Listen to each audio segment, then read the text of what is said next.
Would you give a warm welcome to Dr. Don Rumbaugh as he comes to minister to us? Thanks, Clarence. Appreciate it.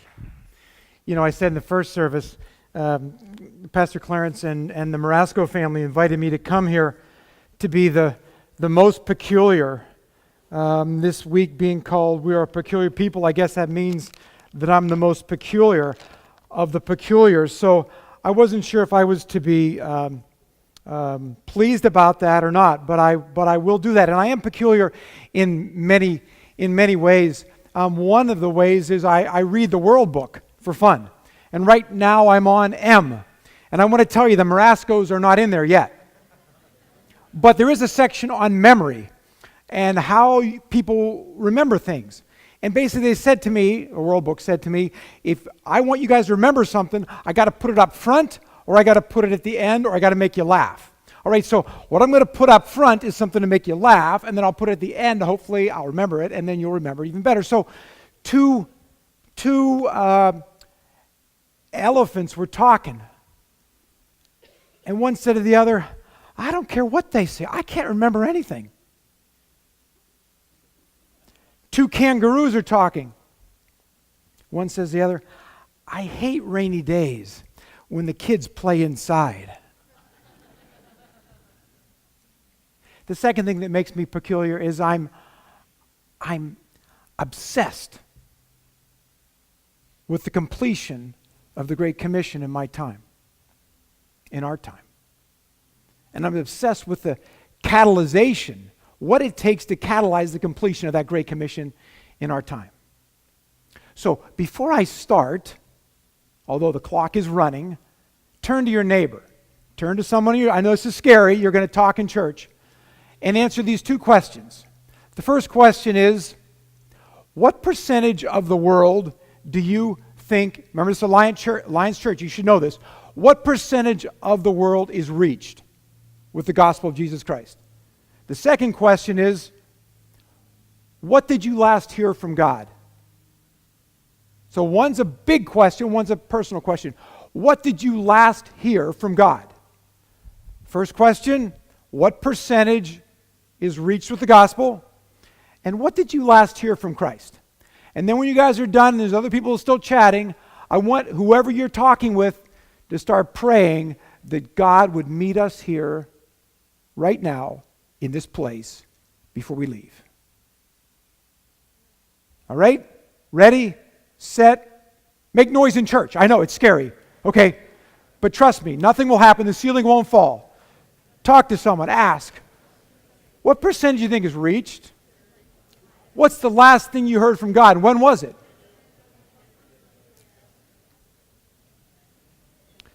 And when Suzanne starts reading scriptures, then you know it's time to be quiet.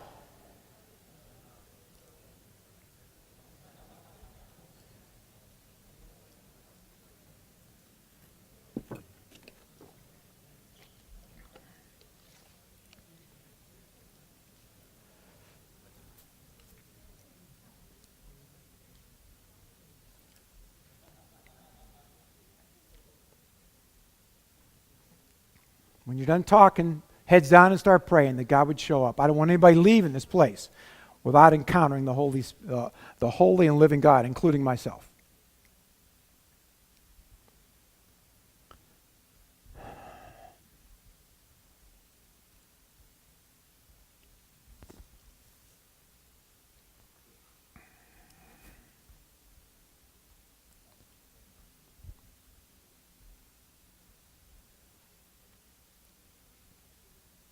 And Suzanne is going to read Jeremiah chapter 20, verse, I think 4, maybe 9. And it says, but if I say, I will not speak in his name, his word is in my heart like a fire, locked up in my bones, I weary of holding it in, indeed I cannot.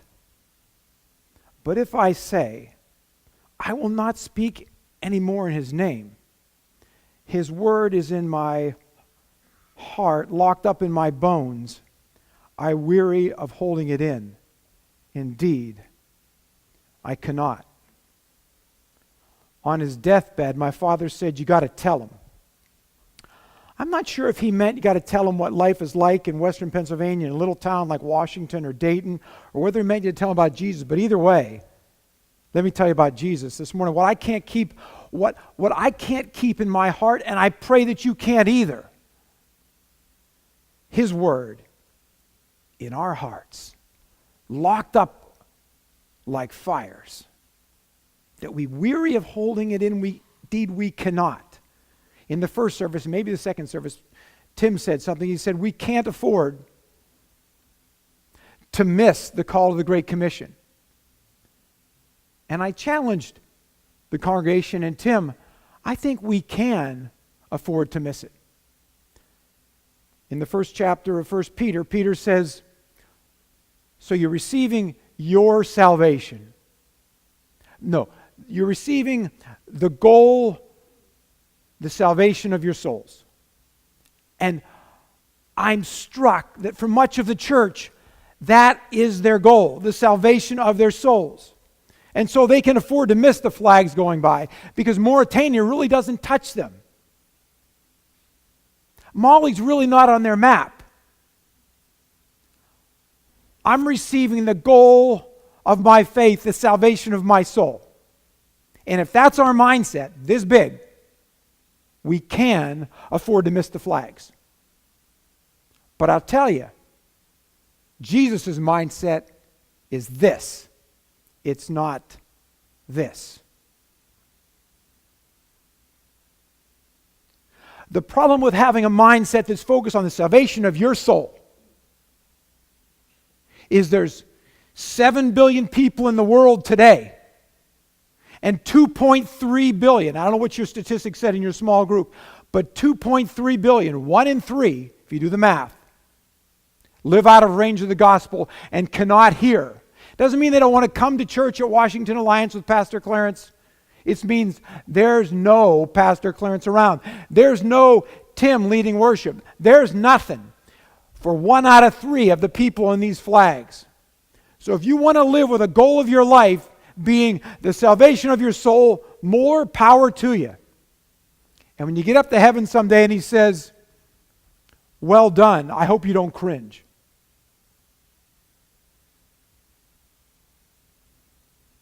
My bottom line assumption, church, forgive me, is that much of the church is complacent, content, on cruise control to meeting Christ someday. When 1 in 3 of these flags, that is 2.3 billion out of 7 billion people, when 8 of these 24 flags, when 8,000 out of the 24,000 ethnias, people groups in the world, nations that Matthew 28:18 talks about, 1 out of 3 can't hear. Do you see a problem with us being content, us as the church, being content, being complacent, being on cruise control to Christ? It's not a joke. Christ lived 2,000 years ago. He lived, He suffered, He died. Why? For the glory of the Father. Does He not deserve the reward for His suffering? Does He not deserve the reward for His death? Did He rise again for nothing? Or did He rise to send His Holy Spirit into your heart so you say like Jeremiah, His Word, His Spirit is in my heart, locked up in my bones. I can't hold it in. I've got to go tell somebody that Jesus lived, He died, He rose. To intercede for them, to pay the price they couldn't pay. As a physician, I look at it and I say, the reason He did that was because we're all sick. We all have a common disease, and it's not even back pain. Sorry, Dwayne. It's not even hypertension. Sorry, Don. There's one common diagnosis that we all have, and it's sin. And if untreated, it leads to hell forever. But Jesus came to change that prognosis from death to life. And so heaven isn't going to be filled with healthy people. You got it? Heaven's going to be filled with what? Sick people who realized they were sick and said, "Dear great physician, please give me the treatment. Please give me Jesus. Please give me Jesus and change my prognosis from death to life. I weary of holding it in. Indeed, I cannot. When 1 in 3 of these flags can't hear, when 8,000 out of 24,000 people groups can't hear, when 80% of those who can't hear are Muslim. We work with Frontiers. Our line is with love and respect, inviting all Muslim peoples to follow Jesus. Oh, we can't penetrate Islam. Oh, really? 3 per million? Well, where are all your CMA missionaries? Where were we? Where were Suzanne and I for 7 years with Marketplace Ministries? Where were we? Honduras. Is that reached? Is the gospel there? Are there Washington Alliance type churches all over Honduras? Yes. Where were we? Where the cross had already penetrated. You see, we with Frontiers are very simple people. We don't understand almond milk. We don't understand soy milk. Coconut milk, 1% milk, all this. What we know is whole milk, 2% milk, and skim milk.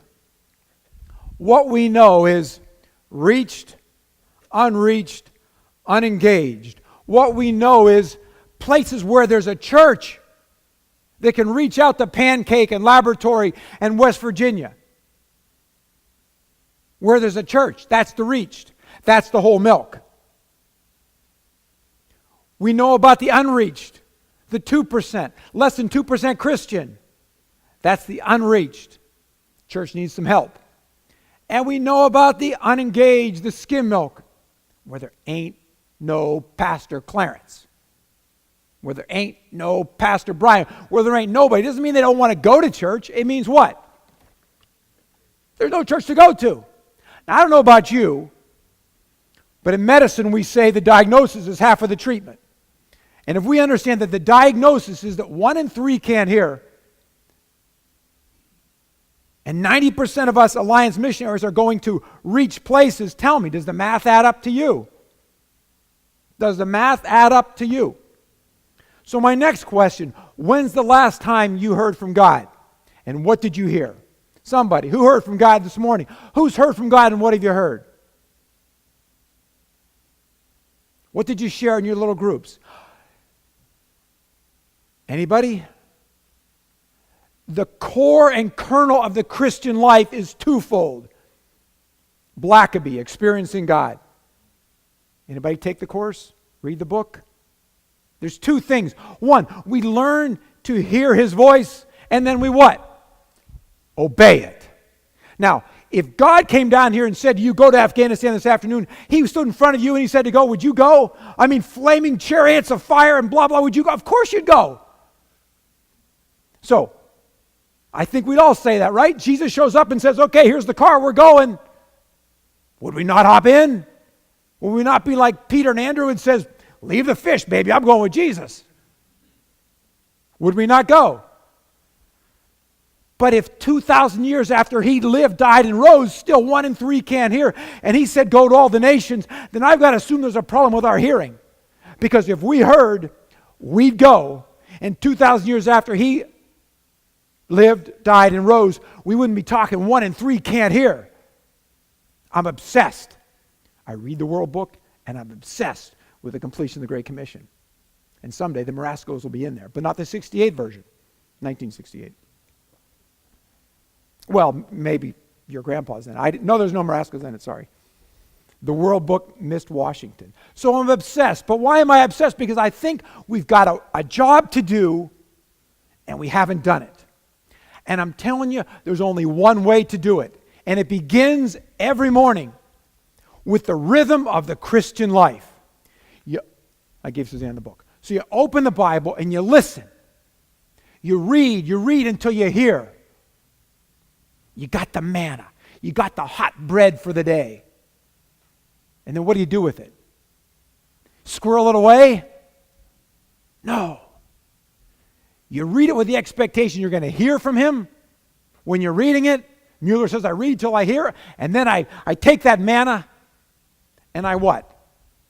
Do I keep it in my bedroom? No. The rhythm of the Christian life is read and expect, and then expect to apply. He's going to bring someone into your life that morning who's going to be discouraged, and you're going to say to him, I just heard this story about Jeremiah. He was so discouraged. They were threatening him and they were going to kill him. And you know what Jeremiah's response was? He said, I don't care. They can kill me. I don't care what they do. Because his word is in my heart, locked up in my bones. I weary of holding it in. Indeed, I cannot. You read the word. You take the manna. And then you expect God to use it. That's the great experiment. That's the great encounter. That's how God moves around the world. Not when we don't have our devotions and listen for God, and then not we don't expect to apply it during the day. So yes, I'm obsessed because I live in the wake of people whose lives and death rocked the world, catalyzed the movements that we have today. And I want to be one of those. I want us to be among that. I want him to say, well done. I want all of us to end up in heaven sliding in broadside, exhausted, burned out, and saying, wow, what a ride. Wow, what a ride. I don't see it. Church, wake up. Spurgeon, 30,000 word vocabulary. Church, do something. Church, do something. Church, do something. 2 words. Wake up. We've got not just his word in our hearts, like Jeremiah. What else do we have? His Holy Spirit. And if we don't understand that, we don't understand the New Testament. What we're talking about, what we're talking about is God with us, in us, as us, teaching and working through us. Wow. Sliding in broadside, half out of control. Wow, what a ride!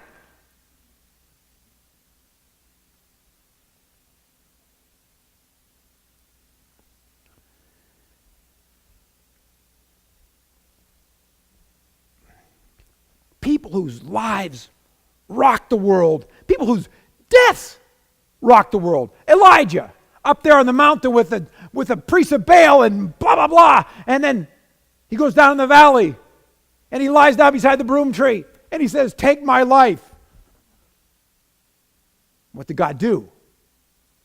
He sent an angel to minister to him and said, Rumbaugh, you're not alone. There's 7,000 right here in Washington. God is still speaking. Elijah, his life rocked the world and his death rocked the world. What happened when Elijah died? Did he go up? Did he end up in a casket? Or did he go up in a whirlwind? And then what happened? It didn't end with him. What did he do? What did he give Elisha? Double portion. Woohoo! So Elijah launched a movement, ends up whirlwind into heaven, and then he gives it to Ben Marasco, who doubles it, and Brendan Marasco, who quadruples it.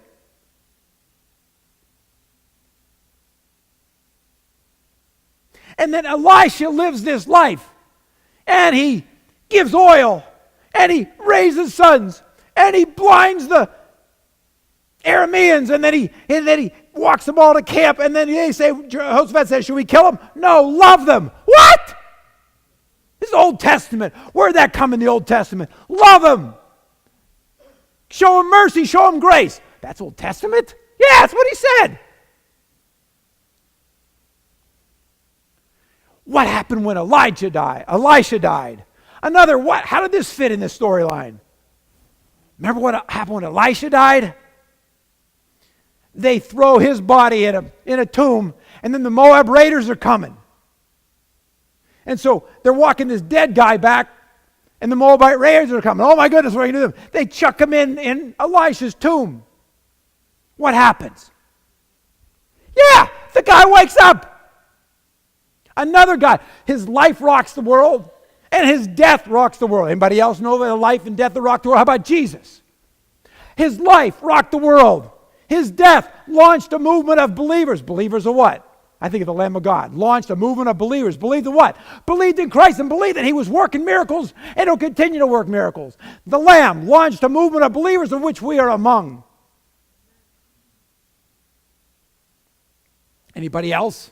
How about 1500? Someone mentioned Luther. How about Calvin? How about Calvin? 400 believers in France. 10 years later, after Calvin, 2 million believers. Not bad.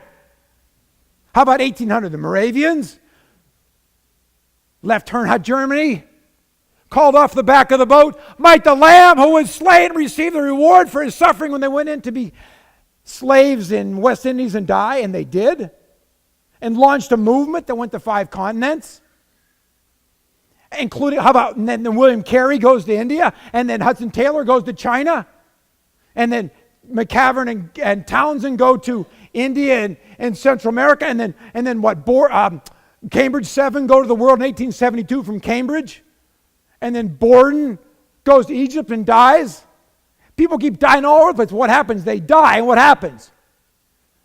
They're either killed or they die, and the blood of the martyrs is the seedbed for the church. And Revelation 6 says, guess what, guys? The end ain't coming until a certain number of martyrs have died. You know, we want to say, Matthew 24, oh yeah, preach the gospel, all nations, the end will come. Well, what about the one about the martyrdom? I mean, they're both there. Revelation 6, Matthew 24. Our call is to go, Matthew 28. And if we're called to be martyred for the King of Kings and the Lord of Lords and the Prince of Peace, well, praise God. Because we know where we're going. I'm not going to hang on to some stinking nursing home. Oh, please make me some water. Are you kidding me? Come on, church. Let's think about this. Let's get the big picture. What haven't we done? Oh, next slide, Becca. So yeah, we were in Honduras. Next slide, Becca. Yeah, we also helped start the Rumbaugh family. Next slide. Love grandkids. Next slide. So what, Frontiers, Suzanne and I work with Frontiers. We're love and respect, inviting all Muslims to follow Jesus. She's the Northeast director, I'm the kind of medical coordinator. So our vision is to see, we already had a Great Awakening. Great Awakening, you guys know what the Great Awakening was? Jonathan Edwards, Whitfield, Wesley, all that stuff, right? How about a Great Reawakening in the Northeast? How about that? Would you like that? And how about if that Great Reawakening didn't stay here? How about if God used it to send out workers who'd experienced God, who knew how to use the Bible evangelically to reach out to people, and who didn't come home until they saw a disciple-making movement, a church-planting movement launched in their 8,000 flags. It wasn't like we want to start up a chiropractic shop in Mauritania, or we want to do a medical shop in Mauritania. No, we're looking to see a church-planting movement launched in Mauritania, then we come back home and sit in our own fig tree and our own vine. What if we did that? And then what if those of us living in the reached world, in the whole milk world, would see this as our opportunity to do what? To communicate the imbalance. I mean, doesn't that bother you that most people don't know that 1 out of 3 can't hear, and 90% of us missionaries are in reached countries? Don't you think that's a problem? How about if we communicate that as an opportunity? Let's send to the unreached. How about organizing perspectives class, organizing missions weeks? How about recruiting people to go? Recruiting people to welcome the international students in Pittsburgh. Recruiting people to mobilize the troops, to recruit folks to go or to welcome or to send. What are we hanging on our money for? So then I went from one of the wealthiest counties in all the United States, in northern New Jersey. 3 people. We'd spent 13 years there with our dear friends, and they are our dear friends. 3 people supported us while we were on the field with the Alliance. Why? Because everybody's stinking afraid that they're going to live so long because us doctors and chiropractors are so good. We're going to run out of money. Am I right? Got to hang on to it. Got to make that nest egg bigger. Are we sure that's what he's saying or not? Next slide, Becca. So if you put that Frontiers Northeast vision for a great reawakening in the Northeast that sends out workers, it all comes down to grain, seed, and corn. You can play with it later on.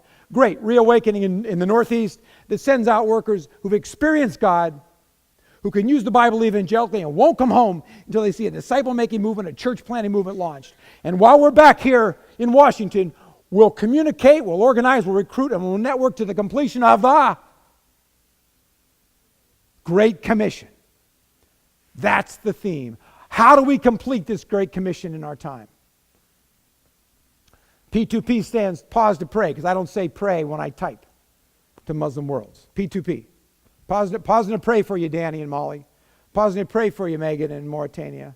Pausing to pray. P2P. So we P2P, family and friends of Frontiers, P2P, at 10:02. And I'm going to invite you to do that.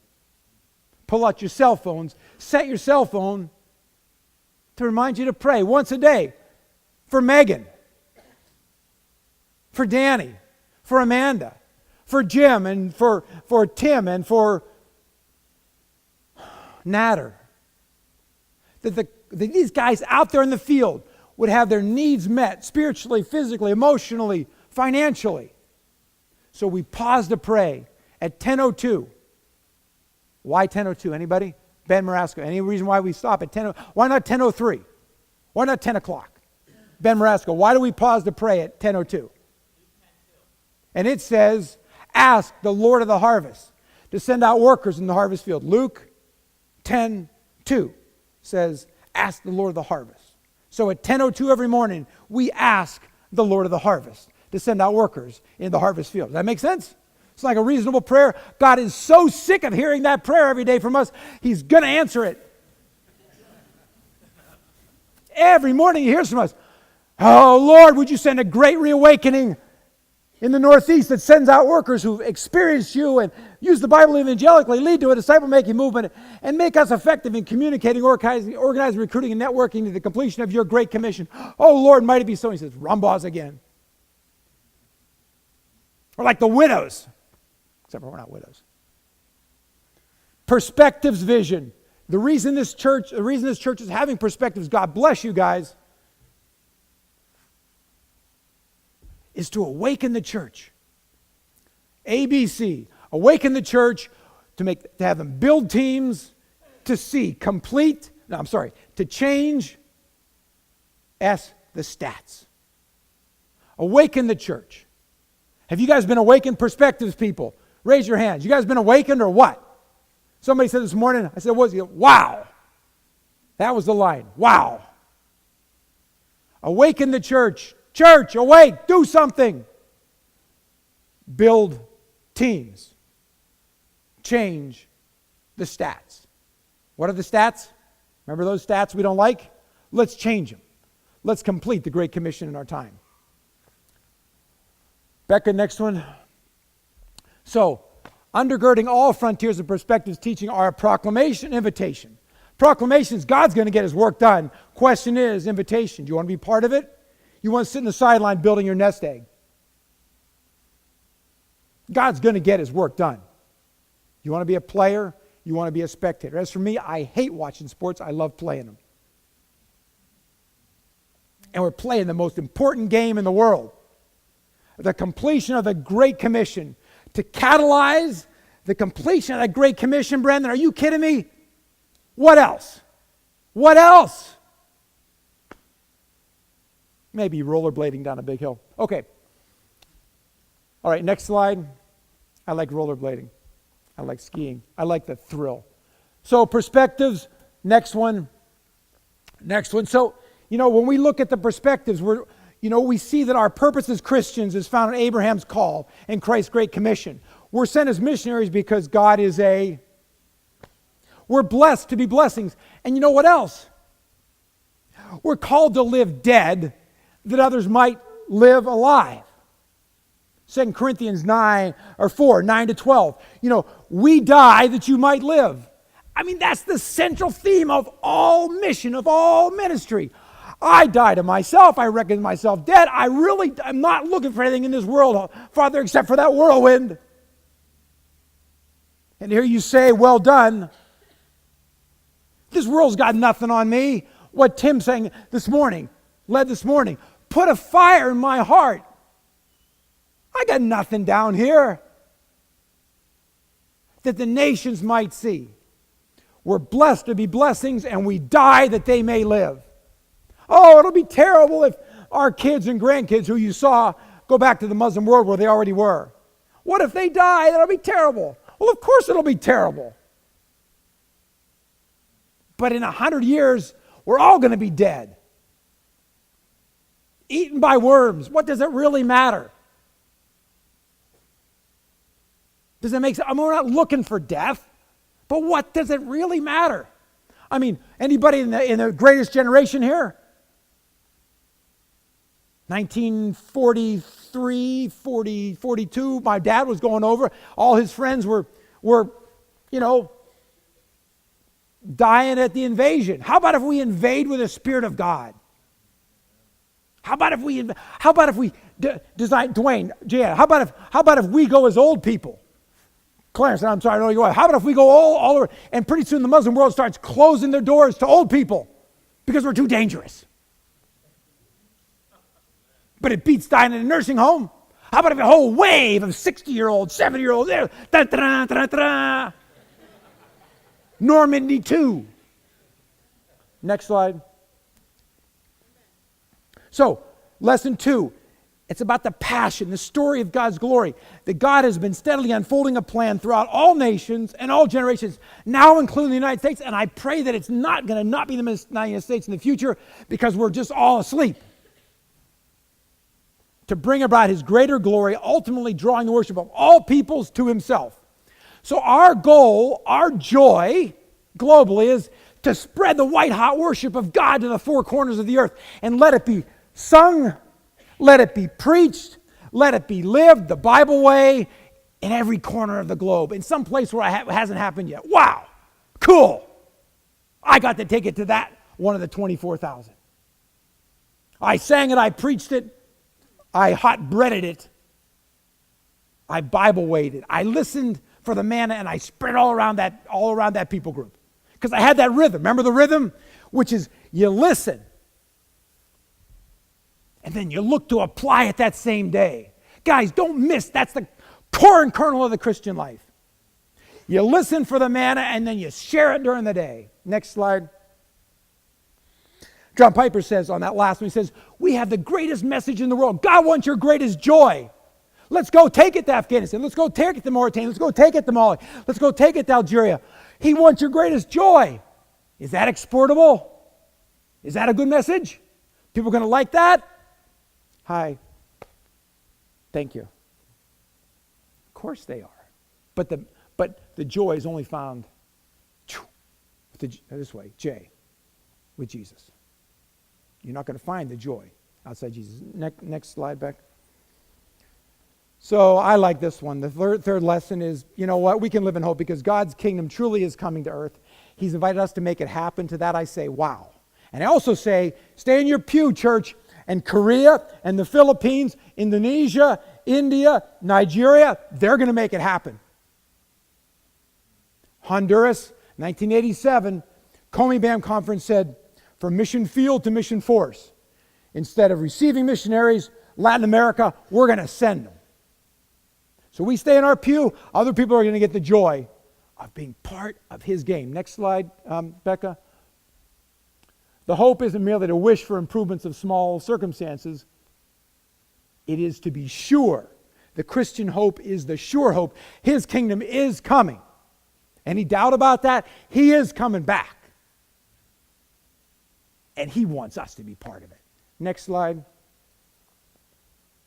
God has entrusted to Christ and through him to us, the church, a mandate that unites us all. Fulfill Matthew 28:18-20. Fulfill that great commission. And how do you fulfill it? By living that love, that great commandment. So the two aren't separate.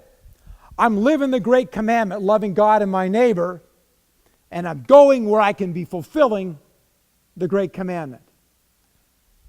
Great commission, sorry. So the great commandment, the great commission come together on the shoulders of those who are sold out for Jesus Christ. Next slide. And that's the point of this one. Passion catalyzes our witness. We unleash the power of the gospel by living our lives strategically.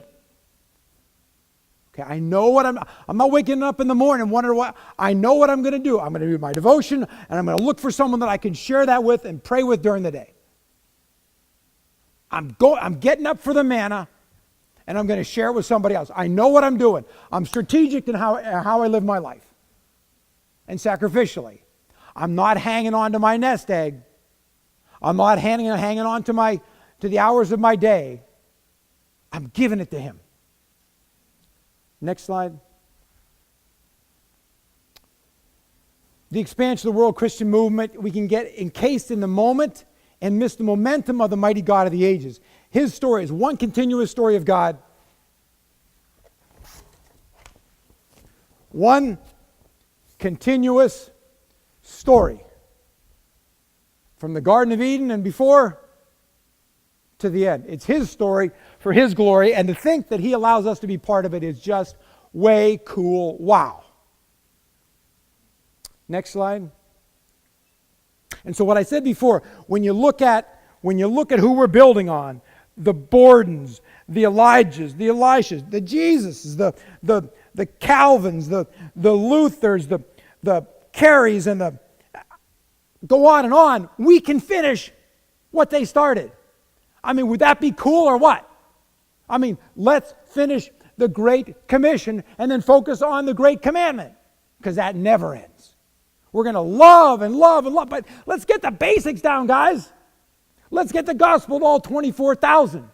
And then we can build those chiropractic clinics. Then we can build those hypertension clinics. Then we can do, but let's give everybody a chance, shall we? And when he shows up in a dream and vision, let's have somebody in Mauritania who's ready to say who that was. Megan. Next slide. Skip that. Go all the way to that last one I told you about. Go to 15, Becca. And 15 is about teamwork. If we're going to get this Great Commission completed, it's because we have goers like Megan, and we have mobilizers, yellers, and screamers like Suzanne and me, and Ben and Brendan getting the perspectives class, those mobilizing the troops. And because we have senders, those who pay and pray. And because we have welcomers, those who say to the hundreds or maybe thousands of international students in Pittsburgh, we're going down and we're going to pick you up at the airport when you come in from China. And we're going to find an extra chair for you. We're going to find an extra couch for you. We're going to become part of prison. We're going to be welcoming those international students. So everybody has a role. It isn't optional to be on the sideline if you really want to hear, well done, when all is said and done. So pick your role. You want to pay and pray. You want to welcome. You want to get up and scream. You want to go. And the rules will change in time. We were 7 years going, and now we're mobilizing. In Honduras, I would say it's the Great Commission. It's not the Gringo Commission. It's not the white guy commission. It's the African, Asian, Latino, North American, Western Europe, Chinese. It's the Great Commission, where we're all part of that flag-carrying, God-giving glory. If you haven't ever read Don't Waste Your Life, it's a great book by John Piper. Don't have time for that. Next slide. So a commissional passion is what we end with. Well, we don't end with it because I got to pray that same prayer so you remember it. I'll tell you the other joke. Okay, but commissional passion. When you're commissional, you've been commissioned. You have a mandate. You have an order. For example, the Great Commission. Jesus said, go, make disciples, baptize them. Jesus said, love your neighbors. We have a mandate. And passion is something for which we're willing to suffer. So someone with commissional, or if I was doing it again, Ben, I would say catalytic passion, is someone who's sent out with a mandate to start something new, to go where no man has ever gone before, for which he's committed to even death. So someone with a catalytic passion is, I'm going to go and I'm going to get done what hasn't happened, and I'm willing to die for it. And that's just how it goes. Next slide. So catalytic passion, commissional passion, is a deliberate and intentional choice to live for the worship of Christ in Washington, in Grove City. It's a deliberate, intentional choice to live that I get my soul saved. Nope. Nope. Nope. It begins with the salvation of my soul, but it certainly doesn't end there. It begins with Washington and Grove City, but it certainly doesn't end there. It's to live for the worship of Christ in the nation. It's the quality of those who are on fire, like Wesley says, light yourself on fire, church, and the world will watch you burn. It's what Tim led us in worship this morning. We're on fire for Jesus, who dream of the whole earth, all those flags being covered with the glory of the Lord. And if you have catalytic passion, you're one of the most dangerous people on the earth. Why? Why would it be dangerous to have catalytic passion? Because you're sold out to God, and you live only for the Lamb, not your retirement. Satan fears you. Think about that. Remember Luther? Oh, it's just you again. When Satan, he looked over his shoulder, it's just you again. Get out of here. And the angels applaud you. Think about that. Woohoo! We're not doing it for that, but think about it. A good play in football and the crowd goes crazy. Think about it. Someone's watching up there. That great cloud of witness. I don't know how all that works. Yeah, way to go, Dwayne. You're living the Bible way. And the world no longer rules your heart. Next slide. Why doesn't it ever rule your heart? Because you're not seduced by getting more money and gaining more positions. Are you kidding me? In 100 years, does it really matter if you were CEO or vice CEO or CO or CTO or CMO or all these, I don't know what they even are. But proclaiming the glory of God in the nations. You live as a pilgrim, unattached to the cares of this world, and you're unafraid of loss. You even dare to believe you might have the privilege, to get the P word, because we're a peculiar people, this is a privilege, the privilege of dying to spread his fame on the earth. Blood of the martyrs, seed of the church. The Father's passions become your passions. You find significance and satisfaction in him. Next slide. You believe that, David Livingstone, the doctor in Africa, he had in his little Bible on the side in the margin by Matthew 28, the promise of a gentleman. Lo, I'm with you always. And he died on his knees with the Bible there, open to that page. Lo, I'm with you always. You believe he is with you always to the end of life itself. You're sold out. We did that one. Your greatest dream is that his name will be praised in language never heard before in heaven. Your reward, just imagine the look of pure delight that you anticipate seeing in his eyes when he says, well done, gives you a hug, and you lay at his feet the reward of his sufferings. What else? The worship of the redeemed. That's apostolic passion. Got it? Get it.